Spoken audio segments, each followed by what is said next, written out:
Crescita inferiore alla media europea per il PIL del Friuli Venezia Giulia, un andamento che da 20 anni a questa parte limita lo sviluppo e l'espansione economica. La dinamica del prodotto interno lordo indica per il 2026, tuttavia, una crescita dello 0,7%, mentre per il 2025 i dati disponibili fino ad ottobre dell'anno appena passato attestano la previsione di chiusura allo 0,3%.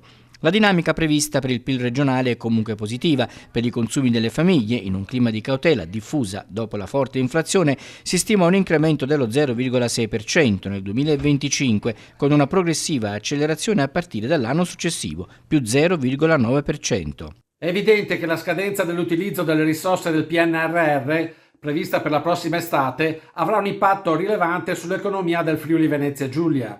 Al di là di queste particolari circostanze, la regione più piccola del nord-est, come del resto tutto il paese, continua a manifestare difficoltà nel consolidare una crescita strutturale, prospettando così un ulteriore anno di stagnazione economica, che auspichiamo possa essere l'ultimo.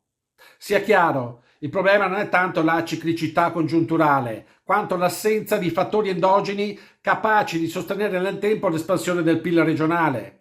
Al netto degli anni del Covid, infatti, da oltre 20 la crescita anche del Friuli Venezia Giulia rimane sistematicamente inferiore alla media europea. Nel 2025 le esportazioni aumentano in termini reali del 3,3%, con una prospettiva di crescita superiore al 2% anche per gli anni a venire, mentre si prevede una contrazione delle importazioni nel 2025 e nel 2026 rispettivamente meno 1,4 e meno 1,6%, con una ripresa che avverrà soltanto a partire dal 2027.